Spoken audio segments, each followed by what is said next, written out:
Hello and welcome to SR education. आज का topic रहेगा विजुअल परसेप्शन थ्योरी। जैसे कि आप सबको पता है कि ट्यूसडे, थर्सडे और सैटरडे रोज सुबह 10 बजे आपको यहाँ पे चैनल पे नई वीडियो मिलती है। डू सब्सक्राइब द चैनल ताकि नई वीडियो आते ही आपको नोटिफिकेशन आ जाए। और अगर आप मुझसे पेपर वन और कॉमर्स पढ़ना चाहते हैं तो आप अनअकैडमी पे मुझको फॉलो कर सकते हैं। और अनअकैडमी पे आप मुझसे आने वाले समय में business finance, business statistics, higher education और लॉजिकल रीजनिंग के कोर्सेज कर सकते हैं। ये परसेप्शन का जब भी नाम आता है तो हम ये सिंपल तौर पे सोचते हैं कि जब भी हम इन्वायरमेंट से किसी चीज़ को रिसीव करते हैं तो हमारी आंखें हैं, हमारे कान हैं, हमारी नाक है, हमारी स्मेल करने की क्षमता है, हमारी टेस्ट करने की क्षमता है। तो यही चीज़ें हमारे नोटिस में आती है।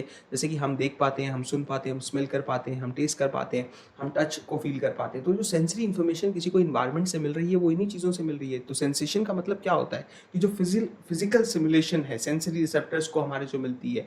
और दूसरी तरफ परसेप्शन क्या है, जिसमें कि हम इंटरप्रेट करते हैं इस सेंसरी इन्फॉर्मेशन को। जैसे मैं कोई भी चीज़ देख पा रहा हूँ तो ऑब्वियसली मेरी साइट ऑफ परसेप्शन इस्तेमाल हो रही है। तो हमें इन्वायरमेंट से इन्फॉर्मेशन रिसीव करने के लिए हमारे सेंस ऑर्गन्स मदद करते हैं। जैसे आई, ईयर और नोज हो गए। हर सेंस ऑर्गन जो है वो सेंसरी सिस्टम का पार्ट है जो रिसीव करता है सेंसरी इनपुट। तो ऑब्वियसली स्मेल जो है वो सिर्फ ऑब्वियसली हमारी नोज ही है जो उसे समझ सकती है या उसके बारे में इंफॉर्मेशन हमको दे सकती है। कोई चीज़ सड़ी हुई है, कोई चीज़ गलत है, उसको नहीं खाना चाहिए, उससे दूर रहना चाहिए, इस तरीके से। तो एक पर्टिकुलर प्रॉब्लम जो है वो साइकोलॉजिस्ट के लिए थी कि वो एक्सप्लेन कैसे करें प्रोसेस जिसके थ्रू हम फिजिकल एनर्जी जो हमें रिसीव होती है सेंसेस से या सेंस ऑर्गन्स से, तो ये फॉर्म करती है परपेचुअल एक्सपीरियंस का जो है वो फॉर्मेशन। किस तरीके से सेंसरी इनपुट्स जो होते हैं वो समहाउ कन्वर्ट कर दिए जाते हैं into perception of desk in computers, flowers and buildings, cars and plane. कैसे हम देख पाते हैं इन चीज़ों को, साउंड को कैसे जो है वो स्मेल्स को कैसे इंटरप्रेट कर पाते हैं। तो यही चीज़ के ऊपर विजुअल परसेप्शन थ्योरी भी बनी है। आगे देखते हैं इसके अंदर कि एक मेजर थ्योरेटिकल इशू जो साइकोलॉजिस्ट ये कहते हैं कि वो डिवाइड होते हैं इस चीज़ पे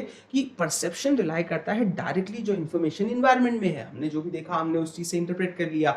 तो कुछ लोग ये आर्ग्यू करते हैं कि जो परपेचुअल प्रोसेस होती है ना वो इतनी डायरेक्ट नहीं होती है। ये डिपेंड करती है कि जो परसीवर है उसकी एक्सपेक्टेशन क्या थी। तो कभी कभी क्या होता है कि हमें ना कोई चीज़ पूरी नहीं दिख रही होती, फिर भी हम अपनी नॉलेज के बेस पे इंटरप्रेट कर लेते हैं।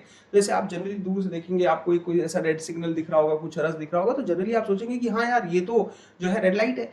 तो आपने पहले से वो देखा है। तो कई बार चीजें उस चीज पे भी डिपेंड करती है। तो सेंसरी इन्फॉर्मेशन इन्वायरमेंट में होती तो है लेकिन वो कंप्लीटली डायरेक्ट नहीं है। बहुत सारे केसेस में जो परसीवर्स की एक्सपेक्टेशन है और जो प्रीवियस नॉलेज है उससे कनेक्ट होकर भी हमको चीजें समझ में आती है। तो जैसे अगर आप देखोगे तो ये टॉप डाउन जो प्रोसेसिंग है, दूसरी तरफ डायरेक्ट परसेप्शन है और एक तरफ सेलेक्टिव अटेंशन है। बड़ी अच्छी चीज है ये कि अगर ज्यादा इंफॉर्मेशन नहीं होगी तो आप टॉप डाउन प्रोसेसिंग का इस्तेमाल करोगे, ये ग्रेगरी का कहना था। अगर इनफ इंफॉर्मेशन है तो आप डायरेक्ट परसेप्शन से चीजों को समझ जाओगे, और अगर बहुत ज्यादा इंफॉर्मेशन है तो आप सेलेक्टिव अटेंशन करते हो, उसमें से चीजों को चुनते हो। अब ये जो कंट्रोवर्सी है ये डिस्कस की जाती है गिब्सन का 1966 का जो सिद्धांत है कि जिन्होंने प्रपोज किया था डायरेक्ट थ्योरी ऑफ परसेप्शन को, जो बेसिकली इस बात को मानते थे कि इनफ इंफॉर्मेशन अवेलेबल है। तो ये बॉटम अप उनकी थ्योरी थी। ग्रेगरी जो 1970 में प्रपोज करते हैं कंस्ट्रक्टिविस्ट थ्योरी, मतलब कि जो एक इनडायरेक्ट थ्योरी है परसेप्शन की, जिसे हम टॉप डाउन थ्योरी भी कहते हैं। ये शब्द आप रीजनिंग में भी सुनते होंगे कि किस तरीके से बॉटम्स अप जो है वो रीजनिंग है वो बेसिकली इंडक्टिव की जो है वो आप फॉर्म ले लेती है, और टॉप डाउन जो है वो कैसे हम डिडक्टिव की फॉर्म में ले लेते हैं। तो साइकोलॉजिस्ट डिस्टिंग्विश करते हैं दो तरह की प्रोसेस ऑफ परसेप्शन की नजर से देखिएगा आप इसे। तो जो बॉटम अप प्रोसेसिंग है उसे हम डेटा ड्रिवन प्रोसेसिंग भी कहते हैं, क्योंकि परसेप्शन जो है, इसको रीजनिंग की तरह मत देखिएगा, मैं बार बार यही कह रहा हूँ, बिकॉज परसेप्शन जो है बिगिंस विद द स्टिमुलस। तो परसेप्शन हमेशा स्टिमुलस से होता है, कोई ऐसी चीज होगी जिसके प्रति हमारा रिएक्शन होगा। तो जो प्रोसेसिंग है वो कैरी आउट की जाती है हमेशा एक डायरेक्शन में, from the retina to the visual cortex. और इसीलिए जो है successive stage with every successive stage, हर सक्सेसिव स्टेज के साथ जो विजुअल पाथवे है वो कैरी आउट करता है even more complex analysis of the input. तो वो और कॉम्प्लेक्स एनालिसिस कर सकता है किसी चीज का। टॉप डाउन प्रोसेसिंग क्या होती है, ये रेफर की जाती है कॉन्टेक्सचुअल इंफॉर्मेशन का इस्तेमाल करना पैटर्न समझने के लिए, पैटर्न रिकॉग्निशन के लिए। तो फॉर एग्जांपल कि हम जब भी डिफिकल्ट हैंडराइटिंग को समझने की कोशिश करते हैं, इज इजियर जब आप कंप्लीट सेंटेंस पढ़ोगे। अगर सिर्फ एक शब्द को पढ़ोगे तो जो है आपको डिफिकल्ट हैंडराइटिंग नहीं समझ में आएगी, क्योंकि उसमें कॉन्टेक्स्ट जो है वो ऐड हो जाएगा, जिस वजह से आपकी अंडरस्टैंडिंग जो है वो ज्यादा बढ़ जाती है। आप स्टेटमेंट जो है डिफिकल्ट हैंडराइटिंग की वो पढ़ सकते हो। इसे जो है पैटर्न रिकॉग्निशन कहा जाता है। तो बेसिकली जब बहुत सारी इंफॉर्मेशन हमारी आंखों तक पहुंचती है तो उसमें से एक आ जाता है कि बहुत सारी इंफॉर्मेशन तो लॉस्ट भी हो जाती है, और जब तक वो ब्रेन तक पहुंच पाती है। और ये ग्रेगरी ने कहा था कि 90% इंफॉर्मेशन लगभग लॉस्ट हो जाती है जब तक वो हमारे ब्रेन तक पहुंचती है, हमारे विजुअल से।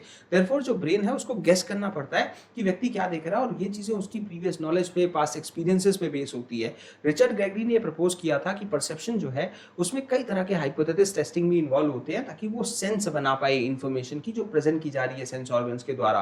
तो जो हमारा परसेप्शन है दुनिया को लेके are hypothesis based on the past experiences, तो पास्ट एक्सपीरियंसेस पे बेस्ड है और जो स्टोर्ड इन्फॉर्मेशन या प्रीवियस नॉलेज है उसके ऊपर बेस्ड होता है। यही विजुअल परसेप्शन थ्योरी हमको कहलाती है कि सब कुछ ना डायरेक्ट नहीं है कि आपने देख लिया या किसी चीज की खुशबू ले ली या किसी चीज को फील कर लिया टच से या किसी चीज को सुन लिया। चीजें आपकी पास्ट नॉलेज और एक्सपीरियंस पे भी बहुत हद तक डिपेंड करती है और हमारा ब्रेन इसी तरीके से जो है वो फैसले लेता है। तो सेंसरी रिसेप्टर्स जो है वो इन्फॉर्मेशन रिसीव करते हैं एनवायरनमेंट से, लेकिन फिर ये कंबाइन होती है प्रीवियसली स्टोर्ड इन्फॉर्मेशन के साथ अबाउट द वर्ल्ड एंड उसके थ्रू ही हम रिजल्ट ऑफ एक्सपीरियंस के बेसिस पे ही उन चीजों को बिल्ड कर पाते हैं या चीजों को समझ पाते हैं। तो जो फॉर्मेशन है इनकरेक्ट हाइपोथेसिस की ये लीड करती है to the errors of perception. तो अगर हम इनकरेक्ट हाइपोथेसिस बना लेंगे तो ऑब्वियस सी बात है कि जो जानकारी हम पाएंगे हमारे एनवायरनमेंट से वो गलत हो जाएगी। तो विजुअल इल्यूशंस जो हैं वो आपके जैसे नेकर क्यूब का एक एग्जांपल है जो आप पढ़ सकते हैं, तो उस तरीके से कनेक्ट होगी। तो आई होप कि विजुअल परसेप्शन थ्योरी आप लोगों को समझ में आ गई होगी। सब्सक्राइब करिए चैनल को, बेल आइकन दबा लो ताकि आपको सारे के सारे वीडियोस की नोटिफिकेशन आती रहे और आप कोई भी इंपॉर्टेंट वीडियो जो है